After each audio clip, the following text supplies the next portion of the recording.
You didn't build a great business by being timid. And now it's time to get back to business the same way you built it, with passion. UBS is here with the resources and knowledge you need today. We've weathered the storm with business owners for more than 150 years. And what we've learned can help you right now, not just for your own personal goals, for your business. With insights and strategies to help you get up and running with the focus and determination that made you a success in the first place. It's a matter of asking the right questions and speaking with the right people who can help you find the solutions to move your business forward.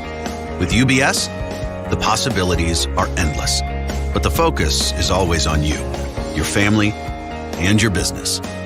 Why not benefit from all of the knowledge and resources available to you from UBS? Few people could have built what you built. Proceed with passion.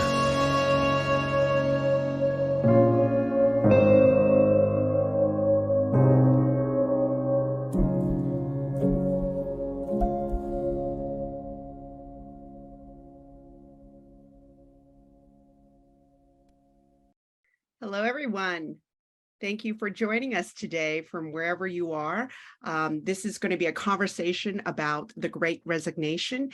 And though I also realize I should have added quiet quitting, I think that term is being called, it's everywhere like pumpkin spice this year, quiet quitting. But don't worry, we're going to also talk about that too. So my name is Shirley Leung. I'm a business columnist at the Boston Globe. I'll be moderating our conversation today. We have 4 terrific panelists.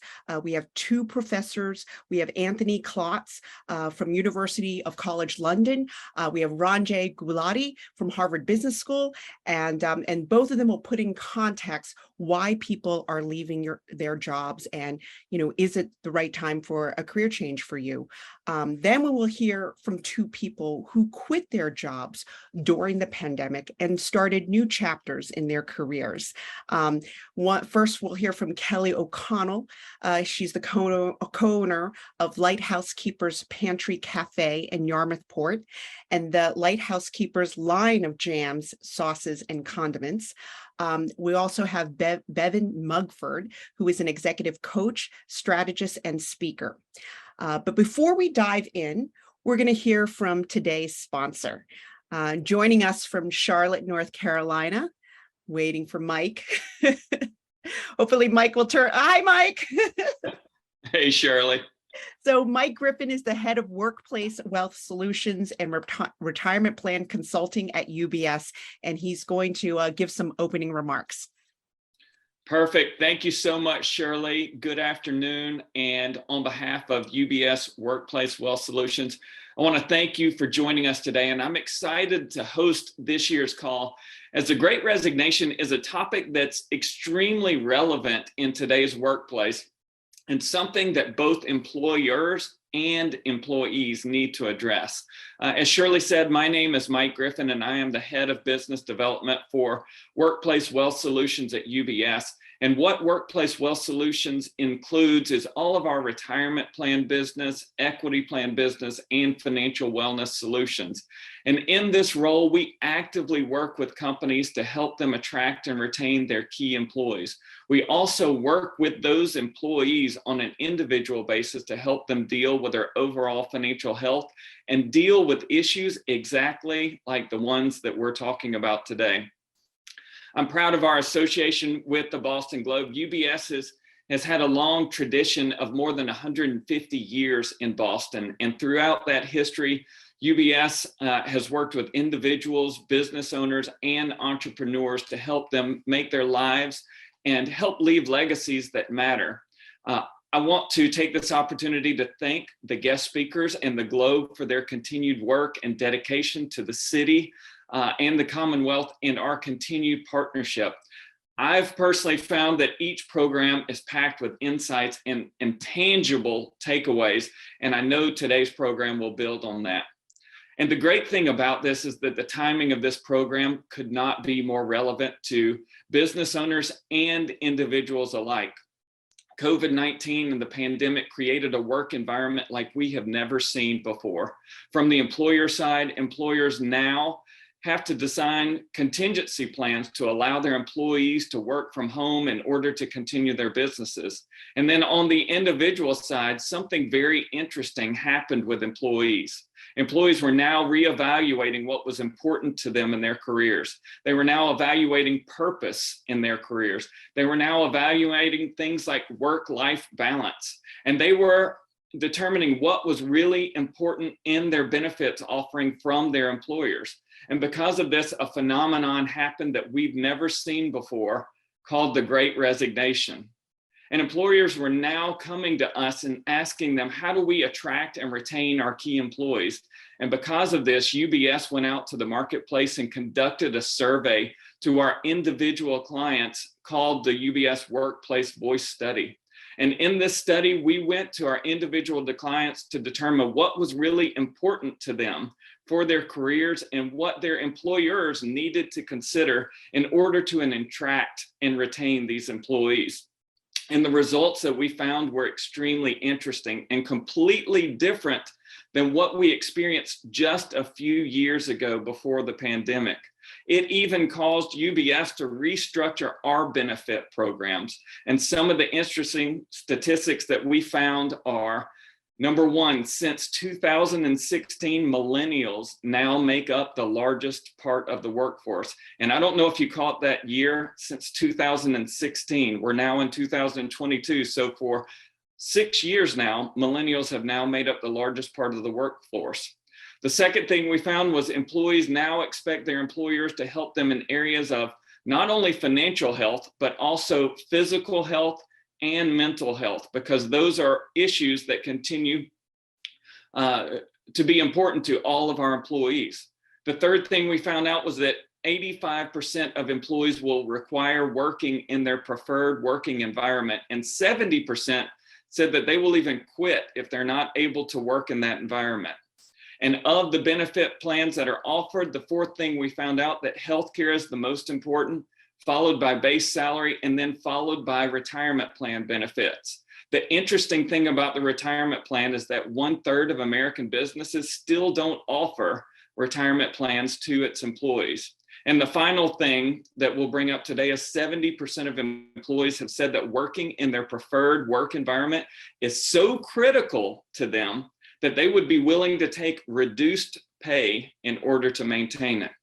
On the other hand, employers have been able to increase their talent pool by offering employees the ability to work remotely. So all extremely interesting data that we found out. And if you're interested in seeing this workplace report more, we've included a link today with the Boston Globe that will allow you to explore these findings as well as many more on your own, or you can directly go to the report at ubs.com/workplace insights. I encourage you to download it online and review the latest insights. Once again, thank you for joining today. Thank you to the Globe for doing this important work. And on behalf of all of us at UBS, I want to say thank you for joining today. So Shirley, with that, let me turn it back to you.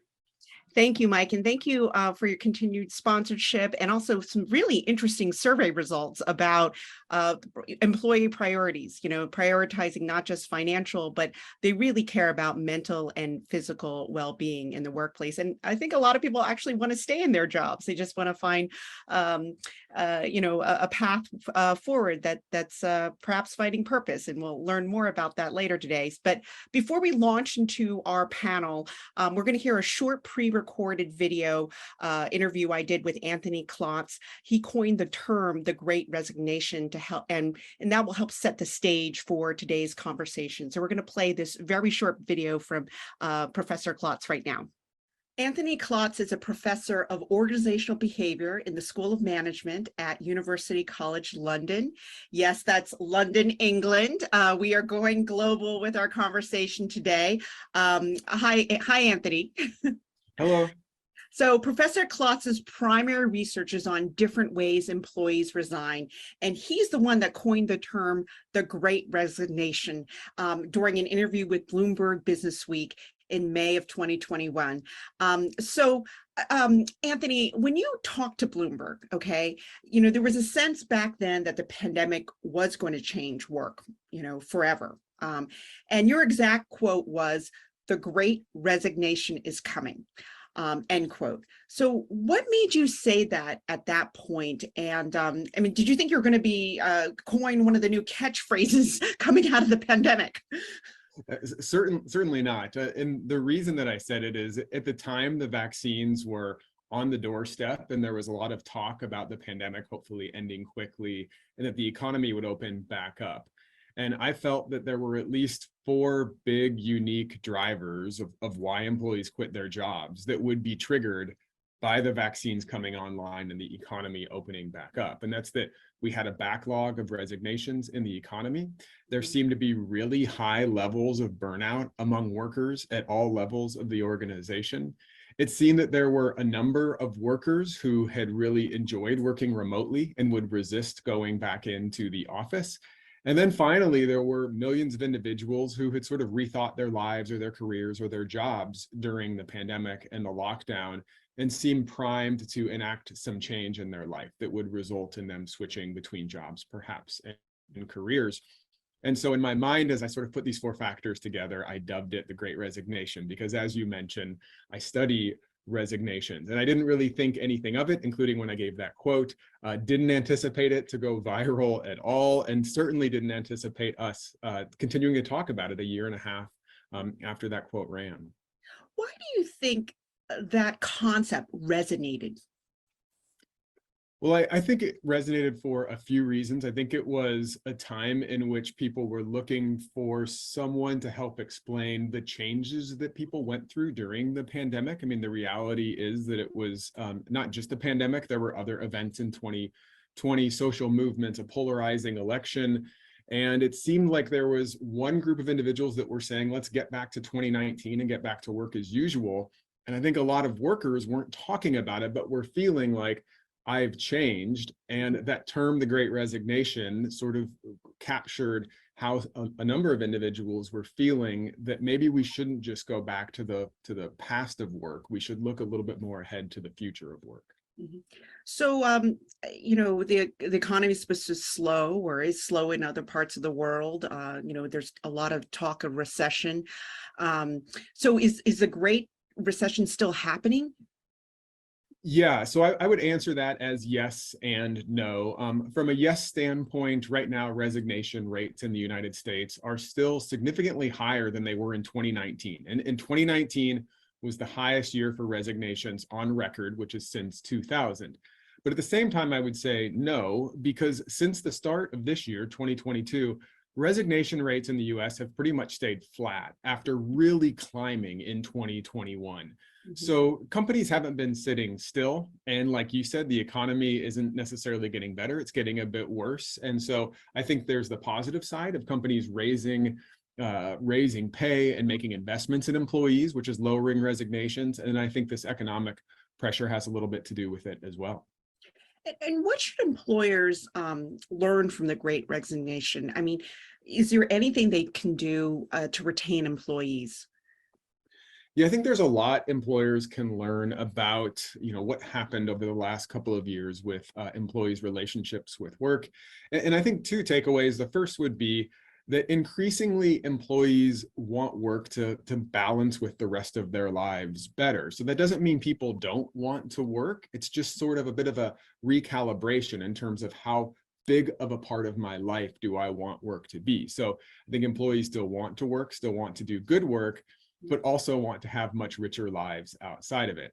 And going along with that is that there's no longer a default way of working. And what I mean by that is before 2020, most of the time, a lot of jobs were 5 days a week in person. That will never come back again. Surely that will be part of the economy. But now there's all different ways to restructure work. And so I think this is exciting for organizations to say, we have all these tools at our disposal to make work more flexible and give employees more of the balance that we're looking for. But to do that, we need to move away from the old ways of working, which can be challenging. Mm-hmm. And right after we talk, we're gonna have a panel, and we're gonna hear from two people who partook in the Great Resignation. They left their corporate jobs and are doing something completely different now. So, what advice do you give to people who are thinking about taking that leap and switching jobs or careers? Yeah, so the first piece of advice I tend to give is just to slow down. It's a big decision to make, and you want to make sure that before you make that big decision that you consider all the different pros and cons to doing it. And in terms of cons, I think doing as much research as possible, even more than you think you need to, about the downsides of whatever you're going to next. And that could be whether it's a different job in the same industry, a different career, or maybe you're taking a sabbatical or a career break. Really sitting with the downsides of it, because we do tend to have rose-colored glasses when we think about that next opportunity. The other thing I would say is, if you like 60 or 70% of your job, but you're quitting because you don't like a certain third of it, talk to your boss or your mentor before you leave and say, could I change this part of my job? Could I get rid of it? Could I somehow craft a better work situation here? And then, of course, since I study resignations, the last thing I'd say is, even if the company doesn't deserve it, there is nothing to be gained by resigning in a negative way, by burning bridges or whatnot. As tempting as it may be, our careers are long and these fields are small. And so swallow your pride or whatever the company may deserve and resign in the most positive way possible. And I think you'll be happy for doing it. Well, Anthony, thank you for joining us from London. This has been really a great conversation, and it will set the table for our upcoming panelists. It's my pleasure. I'm back now. Hello, that was great. So we're going to continue with this kind of a course of one-on-one interviews with the panelists, and then we're going to bring everyone together in the second half, and we'll take questions from the audience. So please submit your questions through the Q&A function. We've gotten some really good questions already pre-submitted, and I'm going to work them into the conversation at the end. The chat has been turned off, so again, submit your questions through the Q&A function. So first up, we're going to hear from Kelly O'Connell. Kelly is the co-owner of Lighthouse Keepers Pantry in Yarmouth Port. Hopefully Kelly will turn on her. Hi, Kelly. Hi. She's also, she has two lines of businesses, and she'll explain a little bit more, but she's also has the Lighthouse Keepers line of jams, sauces, and condiments that's sold in more than 150 stores. I found Kelly through GBH's Great Quit series, which I hope everyone checks out. It's really terrific. It's a series on people who made big career changes during the pandemic. So Kelly, thank you again for joining us. So I'm just going to set you up a little bit. So you grew up on Cape Cod, you moved to Manhattan, you're living the big city life, right? And you worked for Martha Stewart, developing products, and then you worked for Ree Drummond. We know her more commonly as the Pioneer Woman, and you were helping her develop her line of food products. So what happened in March 2020 when the pandemic struck? So I was living in New York City, and I had been there since I was 18. And as soon as the pandemic really got really serious in the city, things got really scary really quickly. And I decided, as there was lots of gossip about the city shutting down and the bridges closing and all these things, that I wanted to get out of there for safety reasons. My job had gone remote, and I decided to come home to Cape Cod and live and move in with my parents in my mid-30s, which was sort of an interesting transition, and work from there and sort of ride it out. It wasn't clear if it would be a few weeks or a few months. So I packed like my bathing suit and a winter coat, and I started living with them. And as things became normal in our lives together, as I was working from there and living with them, I really began noticing how much toast my dad eats. My dad just loves toast, and as a lot of people were doing, I started experimenting with things in the kitchen. So I started making jam, and the jam turned out really, really good. And jars started piling up on the countertop. So I said to my parents, and this is as the spring turned to summer, I said, wouldn't it be fun and cute to put a little jam stand in front of the house and you sell flowers from the garden? And my mother said, over my dead body, you're putting a jam stand in front of my beautiful house. And my dad sort of encouraged me and said, don't care, don't listen to your mother, just do it. So I did it. And it was an unmanned stand sort of honor system. I had jars out there and we'd sell flowers from the garden. And lo and behold, it took off and people were coming in and out of the driveway all day. And as time went on, I was spending more and more time on the Cape, and I was getting to realize like, ooh, I really like being here. It's such a different pace than what I'm used to living in New York. And I really connected with my roots again and made the determination that I did not want to go back to New York.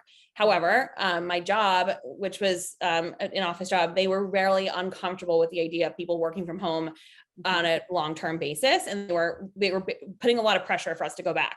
So I started looking for jobs in Boston and trying to find something that made sense for what I was doing in the product development and marketing world, licensing and food development and things like that. And there wasn't anything that made sense for me here, particularly on the Cape, but not even in Boston. So as I reached out to a local person who I knew, he was in the import business and had a product development business. And I reached out to him knowing that he would be like the only person on the Cape who kind of understood what my background was. He took a meeting with me and he said, listen, like with all the stuff going on in China, imports are a disaster. I don't want to be in this business anymore. He said, however, the fact that you have experience working in food is really interesting to me. He said, I want to spend the next 10 years of my career being a food entrepreneur. He said, but I don't know really anything about it. And I have this idea around jam. And I nearly fell off my seat. So I was like, oh, you're kidding me. no. What are the chances of that? I know. So I was like, wait, don't you know that like that little jam stand up the street is my parents' house and that's my jam? And he's like, oh no. So he left it with me as like, if you have an idea around jam, I'll talk to you, but I have nothing for you here. So it really became like he basically tossed the ball to me to create my own opportunity. So I went back to him a week later and I said, I have this idea, creating this lifestyle brand around jam. And I presented the idea of the Lighthouse Keepers, which really was the inspiration from my favorite place on the Cape, which is the lighthouse on Sandy Neck Beach. And the idea about how the lighthouse keeper would have spent his life on the desolate barrier beach with low access to town. And how he could have used the natural forestation like beach plums or cranberries and blueberries that grow there naturally to season his food, or how would he have cooked his seafood and things like that. So he loved the idea and said, listen, if you can figure out how to do it, I'll talk to you, I'll help you fund it, and we'll go from there. So I spent the next 6 months penning the idea, finding factories, developing more recipes, going through the process of lab testing, label development, building a social media platform, building the website, and like finding companies who would be willing to sell the product. And I went back to him in April of 2021 and presented the idea to him, asked for an initial investment, and he loved it and was extremely enthusiastic about it. So we dove in together. We went into production, and then shortly after that, this bakery in our hometown went on the market, and it was a beautiful building. It was a bakery that was never really open, but they had really great products, and they had done an amazing job restoring the building. And he kept saying like, I really want to buy that building. I really want to buy that building. I really want to buy that building. And he said, but I just don't know what I would do with it. And so I said, well, I'll tell you what to do with it. So I came back to him with a business plan for a concept of using our products on the menu to allow for people to taste test things naturally, whether it be jam inside a muffin or jam on top of a scone, to understand how delicious the products that we were selling were.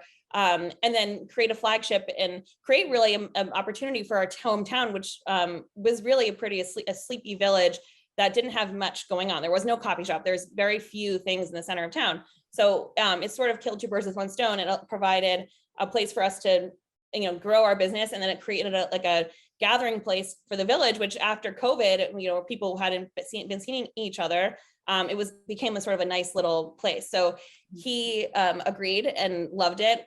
He bought the building. There was an apartment upstairs. I moved in, quit my job in New York in July of 2021. And then we spent the next 6 weeks getting the place open and ready. We opened in September of 21. And since then it's just nonstop work. But it's amazing. We have a lot of fun. We've grown our wholesale business. So our wholesale business, we have about 150 stores now. We carry it. We have 20 SKUs of products between jam, hot sauce, and things. But it's a completely different world than what I was used to in New York. And I just had a lot of faith in the idea. And are still building the brand. Right. That's such an amazing story. I hadn't even heard all of it, so this is great.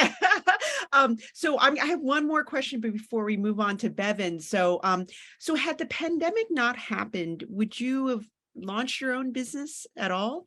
I don't know if I would have launched this business had the pandemic not happened, but I think I was the type of person who I think is a very ideas driven person and very busy, kind of a busybody, likes to do things. I probably would have started my own business eventually. Not sure what it was, but this sort of landed in my lap and became like the right. So I was in the right place at the right time. And I'm really glad I did. And I'm really grateful every day for everything that has happened in the last 2 years. Even it's like sort of like, I like to say, I turned, people say you can turn lemon into lemonade. Well, I turn lemons into jam. And it's really become a sort of a fun little project. I love it. Turning lemons into jam. I mean, you got a jam investor. That's amazing. As someone who anyways, Kelly, thank you for sharing your story. We're going to see you in the second half. Next up is Bevan Mugford. She's an executive coach, strategist, speaker. Hi, Bevan. Hi, Shirley. We're going to keep things moving along. So before the pandemic, she was Chief Growth Officer and part of the founding team at Peach, which is a venture-backed women's apparel company. So your journey to where you are today started before the pandemic. You were this hard-charging corporate executive when in 2018, the unimaginable happened. You lost your 20-year-old son in a traumatic drowning incident. And so what happened next to you? Tell us what happened the next couple of years. Yeah.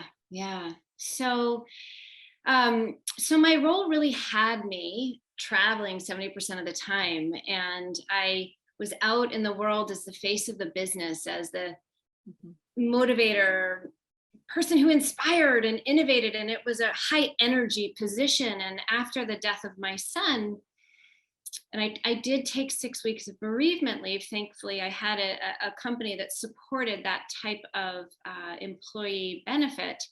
I really found myself asking the question, how do I go back and be that person? And I'm kind of a nerdy researcher. And so I went and I tried to find books that would say, here's how you return back to a senior executive position after trauma. The book doesn't exist. And so I realized the way I was going to have to figure out how to go back was just to study myself, just to study how I was putting one foot in front of the other. And what that ended up doing was two things. One, I had energy to go back and do the work again. But two, the nerdy researcher actually got oddly, interestingly excited about like, how do I do this? And I jumped full force back into work. And if I say I traveled 70% of the time before his death, I probably traveled more like 85% of the time. I did everything that I could to avoid processing the pain of the death of my child. And I worked extraordinary hours. And you can tell yourself a really great story when you do that.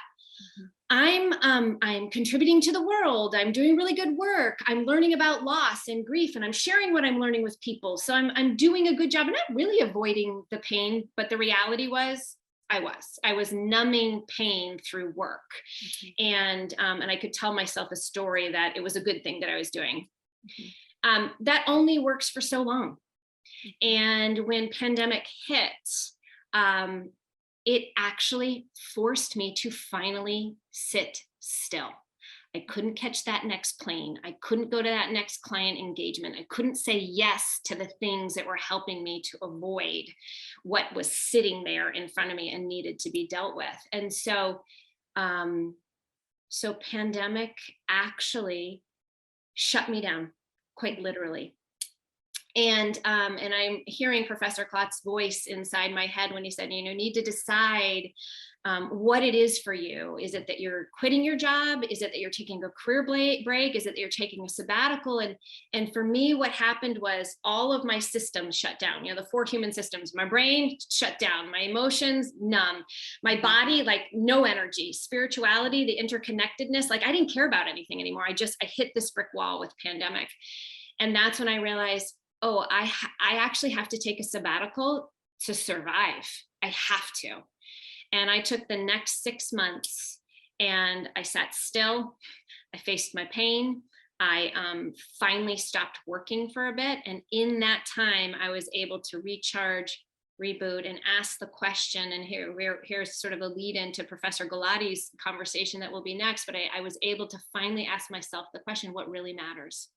Where is my purpose? How do I create meaning in my work? Not that what I was doing was not meaningful, but how do I narrow it to focus on what really matters to me and how I can offer the most value to others in that process. And that meant a really big change.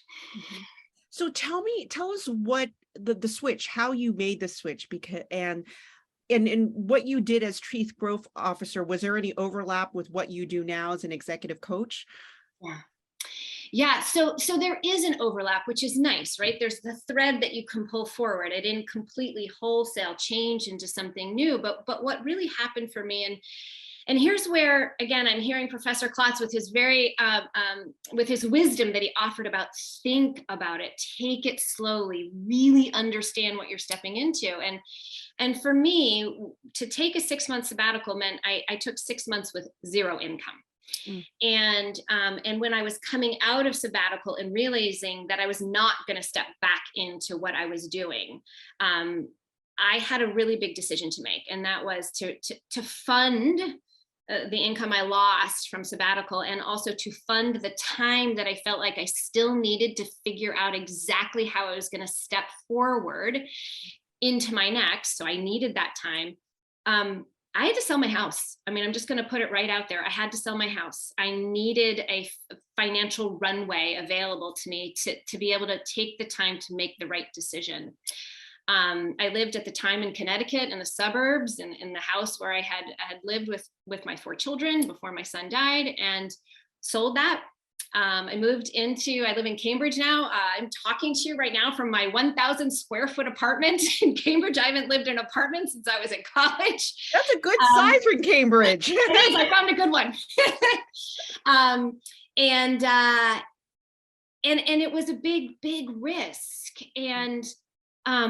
But I knew, honestly, Shirley, this is the best way I can answer it to you. There was something inside of me, because I had gotten quiet during sabbatical and I learned how to listen to what was happening inside of me. There was something inside of me that wouldn't let me do anything other than go forward into this more narrow approach to what was fulfilling and what was tapping into purpose. And I don't think I would have heard that voice if I hadn't been forced to get quiet with pandemic. And so the thread that I was able to pull through, what I realized when I looked at all the different things that I did as a Chief Growth Officer, building a company literally from scratch, standing up our sales function, standing up our L&D function, standing up our education arm, our externally facing education arm, I said, what is the thing? And what I realized was my number one value is growth. And that's growth for self and growth for others. And the greatest way for me to be able to step into that value fully is to go into this executive coaching space, speaking and executive coaching. That's really where I felt like I was able to offer the most value to the world. So I had done, by building a sales channel, by building a learning and development, we stood it up from the ground floor. I had been in the space of investing in others for sure, all throughout my career. But what I did is just narrow it into executive coaching, really working with executives that have challenges or opportunities and helping them step forward to overcome and to take advantage of opportunities in front. And then also standing on stages. I've had the privilege of giving a TED Talk, and I've been able to shine a light on conversations that honestly, pre-pandemic, I don't know that I would have had permission to stand on a stage or stand inside an office during a facilitation and talk about things like death. And the reality is death is a part of life. And as managers, as leaders, our team members are dealing with loss. Yes, after pandemic, and also in the standard course of life, we deal with loss. And we can't pretend like loss in our private life lives over here, and then we perform 100% as the professional over here. When we opened up the call and we're talking about, Mike talked about work-life balance, I talk about work-life integration. I could not go forward in my life pretending that my son didn't die. I don't think we can go forward in our lives and pretend like we don't have other things in our personal lives that are directly impacting our professional. And our job as leaders, our job as individuals seeking out purpose is to ask the question, how do I more fully integrate who I am in my personal life into what I do in my professional? So I'm not dividing myself in two and trying to be two separate entities. It just doesn't work. How do I do more of the blend? And I asked myself those questions, and this is where I landed in the space of leadership development. Great. Bevan, thank you for sharing such a deeply personal journey. And I know you're going to get a lot of messages on LinkedIn and people wanting to connect with you. So thank you. You're going to log off, and then we'll see you in the second half. Yes, thank you. Next up is Harvard Business School professor Gulati. He's an expert on leadership strategy and organizational growth. Hopefully, Professor Gulati will switch on his video soon. I am not able to start. The host has to start my video. Sorry. Okay, here you go. Hi. Hi, Ranjay. So he's also the author of Deep Purpose, The Heart and Soul of High Performance Companies, which came out earlier this year. What good timing on your part. It probably was planned, right? I wish I could say that I had the foresight to do that, but no. I could not have anticipated a pandemic and the impact that it had on the labor force. Yeah, in a pretty dramatic way. You and I talked earlier this week, and you had confided in me that and to the group that I don't think what was happening was the Great Resignation. I think you call it the Great Rethink. So explain to us what's going through your mind. Well, thank you, Shirley, for the introduction and for the invitation. I think is that, first of all, I think nothing wrong with the Great Resignation, because the resignation speaks to the aggregate data, right? It speaks to kind of a churn in the labor force, but it doesn't speak to what's really going on behind it. And I think the implicit presumption of some, not all, is that somehow people want to get paid more. And yes, there is that. It's opportunistic. There's a demand-supply disequilibrium, and people are now going to kind of command what market wages they can. And some of that is going on, especially in further down the chain in lesser paying jobs that were not really even fair living wages. People had multiple jobs and suddenly think, well, maybe I can do better. So I think the larger point, the two very inspiring stories, I must say, I really commend both your stories. What inspiring stories in different ways, I feel really inspired listening to them. What they show is that something happened in the pandemic. It also happens sometimes when there's tragedy in our lives. But pandemic kind of isolation, aloneness, being on our own, has forced some of us to have a rethink. And people have confronted death, they've confronted illness, they've confronted their mortality. And this forces a kind of a rethink. What are my life priorities? And so you do start to see, or you did see, people close to retirement taking early retirement, saying, I don't want to do this for a long time. I want to be done now. I don't want to go to work. And so you see others kind of looking for remote work opportunities, saying, I love working from where I am right now. I love the flexibility. I don't want to go back to the office. So you suddenly start to see, you heard the UBS statistic on 70% saying, I'll take lesser pay if I can work from home, or work from my preferred location. So what's going on here, I think, is that people are rethinking their equation with work. And I think people who are running companies, leaders, need to pay attention to this, saying, in the war for talent today, how do I create a workplace that allows people to really tap into their higher inner purpose? All of us have buried inside us a sense of purpose. Maybe we don't know it, but I think people are now, the rethink is, what's my purpose? Why am I here? And, I love the way the Microsoft CHRO, Kathleen Hogan, says it. She says, you don't really work for Microsoft until Microsoft works for you. Now, it doesn't mean we're giving you a party time and don't come to work. The idea is that we want to help you fulfill your life purpose through work as best we can. So, and I think that's the kind of the recalibration going on. It's money, yes. I'm not saying no to money and bonuses and fair compensation. But I think there are increasingly larger segments who are saying, I want more interesting work. I want more meaningful work. I want more fulfilling work. I want to feel inspired at work. Mhm. I should preface the reason why we invited Professor Gulati here is because the vast majority of people probably won't resign and start a new job. They're unhappy or they're restless at work, and so they want to find purpose. And so we have some questions that were pre-submitted from the audience, and one of the questions is, how do we find deep purpose at work? What's step one? That's a great question and a very practical question. So let's get right to it. I think you can't find purpose at work if you haven't even thought about your own life purpose. Mm-hmm. You can't suddenly say, oh my God, let's find purpose at work when I don't even know what my purpose is. And I think there's a larger context question that we have to ask ourselves. That what is my purpose? And remember, if you look at the definition of purpose, a modern day definition by a Stanford psychologist, William Damon, he defines purpose as a stable and generalized intention to accomplish something that is at the same time meaningful to the self and consequential for the world beyond the self. The "and" is the key word here. Meaningful to the self and consequential for the world beyond the self. We all, deep down, most of us want to make a difference, have a lasting impact of some sort. Entrepreneurs do. They don't start saying, I want to make $1 gazillion. I want to change the way this market operates. I want to change the world. That's what you hear. Yeah.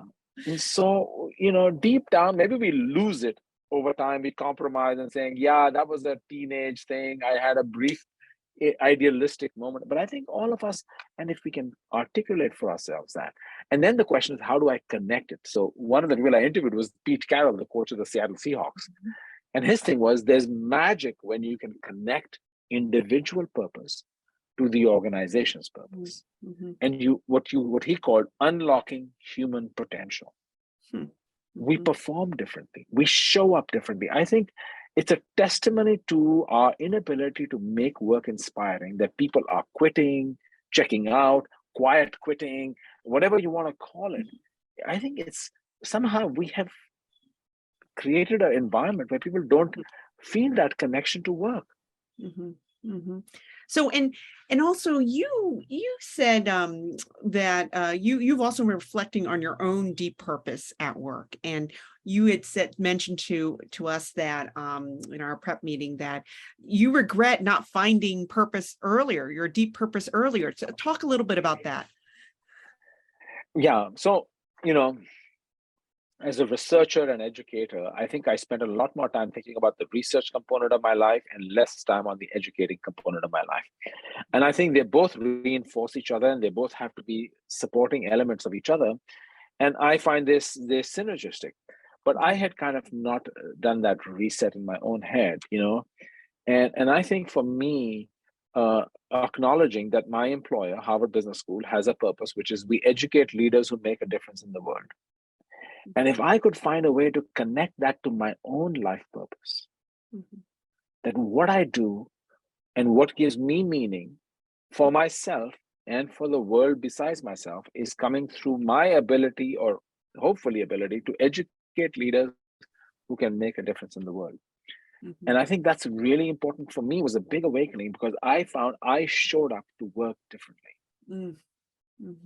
Wow, I love that. All right, we don't have that much time left, imagine. So I'm going to bring back the rest of the panel, Kelly and Bevan. We have a few more questions. We have like a little bit, 15 minutes left, if you can believe it. So this went by really fast, really gripping here. So I have a question for Bevan and Kelly, and maybe Kelly, you go first, but this is one of the pre-submitted questions. What supports did you have in place that enabled you to take the leap, quit your job and start something new?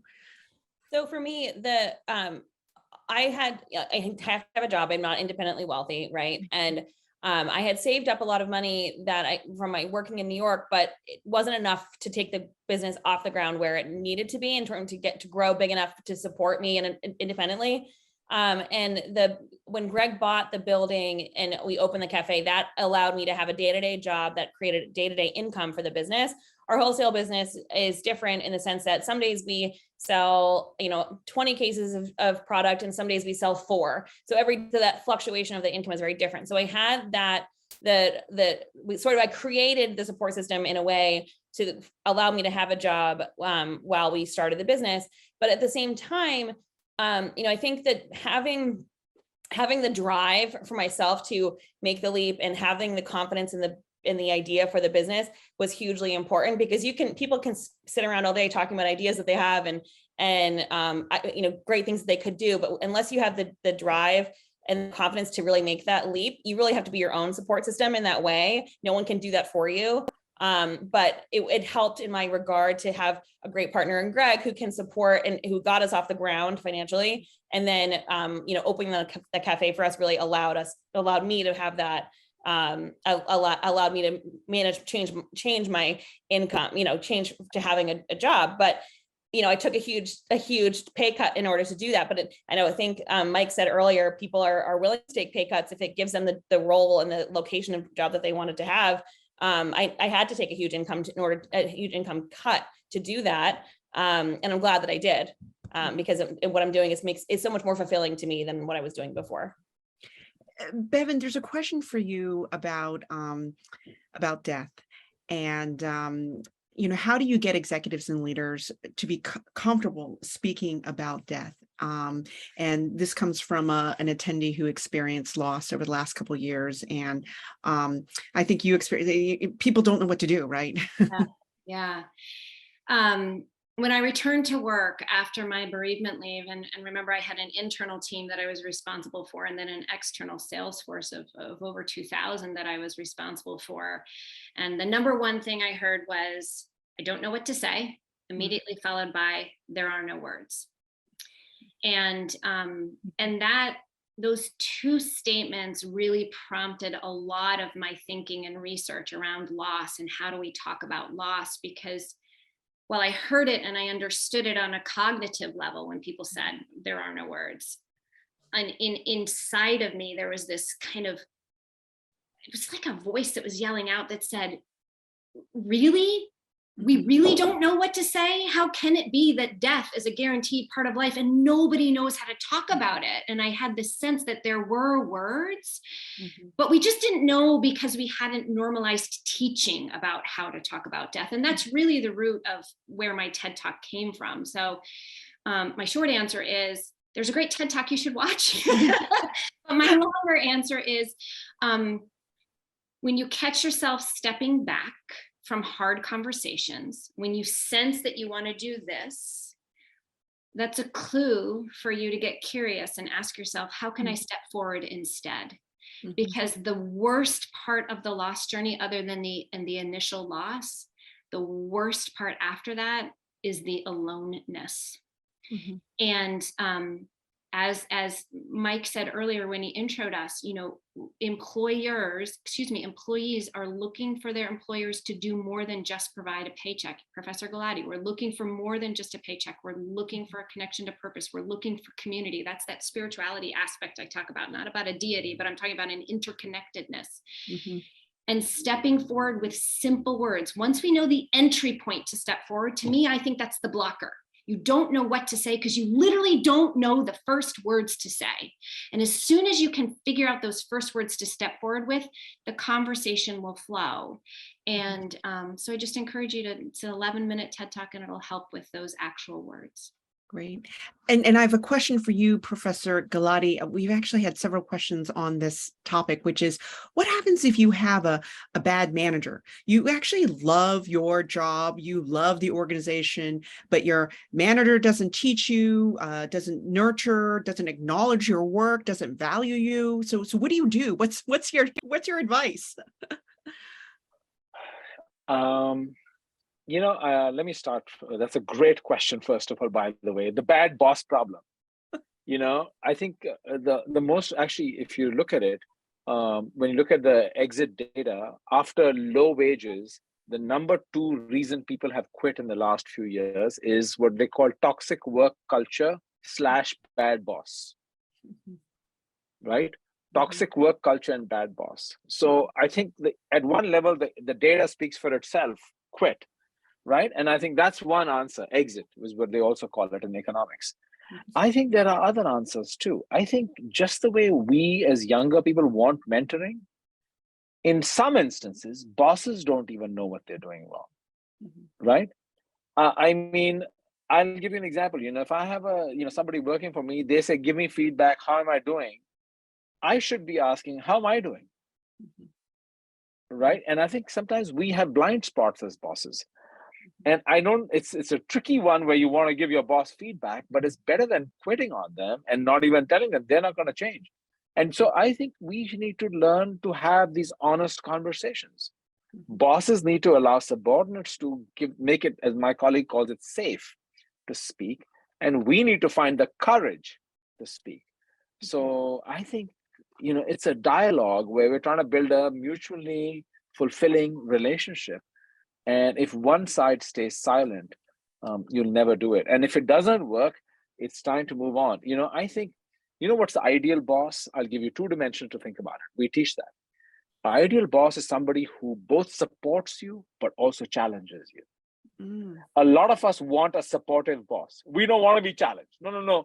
Love me unconditionally like my mother did, right? I want a dream boss. My dream boss is my supportive boss. Or I have a demanding boss who only demands from me. I think the sweet spot is being able to get a boss who's challenging you, but also then supports you to stretch and fulfill your human potential. But sometimes we need to coach them and give them a chance. I love that. I'm going to go back and coach my manager and coach my bosses after this. I love it. Though they probably would say, Shirley, you already do that. I don't know why you're you're bringing this up now. We have probably time for one last question. Maybe I can squeeze in one more, but this gets at kind of the practicality of this panel. So one of the questions that has come in is, what are the signs it's time to resign or reinvent yourself? And maybe you could talk. I mean, I think some of it all of you have mentioned it in some way, but maybe just reinforce, like, what was there a moment, or was there a sign? I mean, besides the jam investor, but what happened that made you say now is the time? Because I think a lot of us think about it. We think about it a lot, maybe for years, but then something happens and they're like, okay, now's the time. So Kelly, why did you start us off? So I think similarly to Bevan, where she talked about the pandemic forced her to stop and think and really change the way that the world worked around her. For me, it was the same way, where it was able to really get a space where my brain could really flex its muscles again, where I was so I had such a busy job, similar to Bevan's in New York, and being home, and it really forced me to stop and think, and it forced me to really reset my batteries. And it made me realize that I was complacent in my job in New York and complacent in my lifestyle there. And it made me realize that that's not a good thing. That I didn't see a path for me at the current company that I was in order to grow. And I'm a type of person who is obsessed with learning new things and challenging myself. And I wasn't feeling challenged, and I didn't feel a way for me to get to that point. And while being on the Cape, I really liked this sort of slower sense of the world.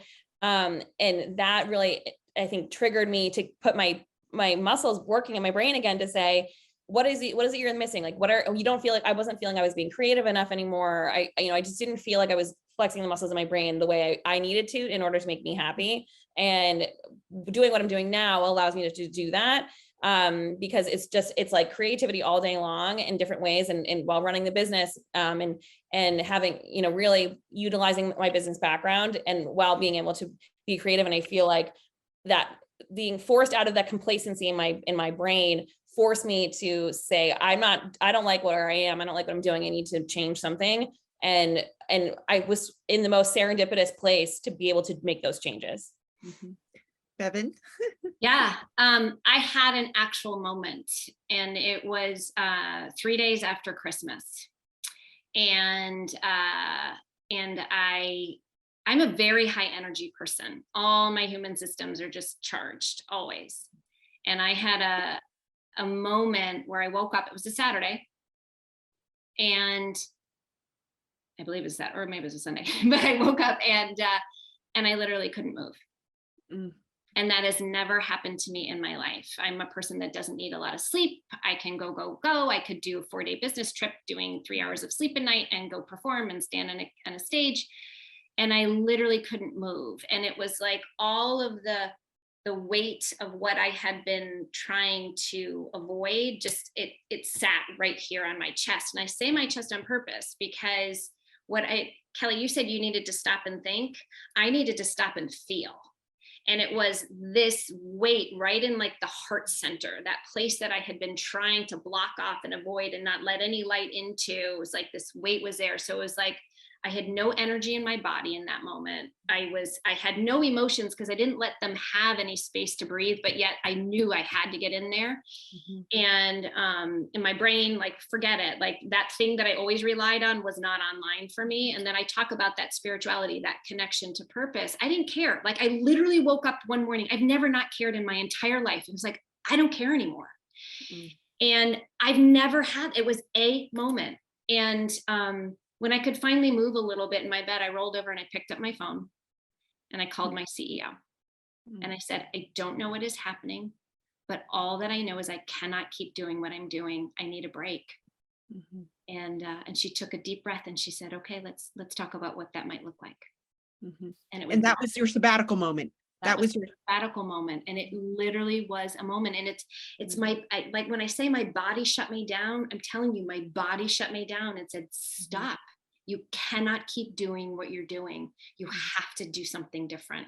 And that something different was the sabbatical that let me reset. Mm-hmm. Ranjay, can I throw you a curveball? Because we had Sure. I think because one more question came in, which I think is a really good one, and it's related to, what are the signs? It seems like this person is asking, an attendee is asking, how do you tell the difference between burnout and needing to resign and reinvent yourself? Like, how do you figure that out? So I think, first of all, again, I am just humbled being around inspiring people like Kelly and Bevan. It's really incredible. I think related to that, I think I'll just share with you, there was an article in the 2015 Harvard Business Review where they looked at how people show up. Mm-hmm. I think what both of them have described is we intellectually don't know something. Our brain doesn't process, our body processes sometimes faster than our brain does. And I think we are not comfortable doing the inner journey. The inner exploration is not comfortable for most of us. So we're busy kind of on the external trappings. We're on a treadmill, a reinforcement mechanism.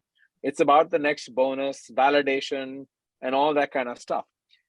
In human resource terms, it used to be called the pursuit of job satisfaction. So I was satisfied at work if I had a good job, well-paying job that rewarded me fairly and gave me, ability to keep working towards higher goals, right? I mean, I'm going to get promoted and all that stuff. So that was job satisfaction. So there was a massive movement around job sat. Then came, thanks to Gallup and others, saying, oh, no, engagement. I want to feel empowered at work. I want to feel part of a team. I want to feel I have responsibility. I get to have action. I get to see results of my action. I feel really pumped up now. And so the pursuit moved towards from satisfaction only to satisfaction plus engagement. Mm-hmm. I think there's a third level at which some people are operating, which is inspired. Mm-hmm. I feel inspired at work. Mm-hmm. I feel I'm doing something that really makes a difference. I'm doing something, and it doesn't have to be a non-profit save the world. I want to be very clear. Inspired sounds like I'm actually saving the Amazon forest, and only then can I be inspired. People running startups are inspired, right? I'm building a jam business. You listen to Kelly and Bevan, they sound inspired. Mm-hmm. And I think all of us deserve that. Look at the two of them. I'm deeply inspired listening to them because that's shows you what inspired looks like. And I would hypothesize they weren't that way before. They were probably satisfied or engaged, mm-hmm. but how they're showing up. And I think we all should expect more from our work life. Mm-hmm. Work is an important part of what we do in our lives. That's why I don't like the phrase work-life balance. It's not like work is in opposition to life. Work is a part of life, right? It has to have coherence with our life. And so my wish for all of us is that how are we going to feel inspired in what we're doing? And that'll bring up a whole different us. When I can imagine Devin and Kelly waking up at work in the morning and how they feel about themselves and how they feel about what they're doing. So that's my Ranjay, you're inspiring too, okay? This has been inspiring insights, inspiring all around. Actually, when I'm looking at the chat, I mean, I've never seen this before. I've done a gazillion of these. I mean, that is one of the adjectives that keeps popping up, inspiring speakers today. So thank you very much, Kelly, Bevan, Ranjay. I'm going to hand this back to Mike Griffin from UBS. I'm sorry, Mike, I went over time. I told you I was trying to keep everybody on time, but we're probably going to go a minute over. I'm sorry. No worries at all, Shirley, and I completely agree with Professor Gulati. Inspiring is the number one word, and I'm extremely inspired. But I think overall, if you look at the constant theme that continued to go throughout every single speaker was purpose. You know, people are looking for purpose in their lives. We started off with Professor Klotz said that employees are looking for exactly that, for purpose in their jobs, and that careers are long, but fields are small. Such profound words. And then Kelly, I think about it from the employer and the employee standpoint. The employer was uncomfortable with people working from home and lost someone as talented as Kelly. But that also allowed her to find purpose, even though it required her making less. And I love that she said, but she's glad that she did, and that she was able to now turn lemons into jam, which is so inspiring. And then we hear the story of Bevan that wanted to bring meaning and purpose to others and herself, which even caused her to sell her house. What amazing risk/reward there, and that growth was her number one value, the growth for herself and for others. And I can assure you this, Bevan, I will be watching your TED Talk. So that was great. And then obviously finishing with Professor Gulati, the author of a book, and I don't think it's by accident that you had the vision for this book about deep purpose, but challenges for us, not only as employers, but employees, but how do I create a workplace that taps into my inner purpose? So it seems like we all have a very common theme about workplace and about finding purpose in our jobs. And once again, if you want to see the Workplace Insights report that we have done on this subject, it's at ubs.com/workplace insights. I encourage you to look at it. There's much more interesting statistics there that we found from the individuals that we surveyed. So I don't know about all of you, but after this, it continues my purpose of wanting to change the world. So on behalf of myself, behalf of UBS, and behalf of Boston Globe, I want to say cheers to all of us for doing our parts to find our purpose together and changing the world. So thank you for that, and I hope everyone has a great day.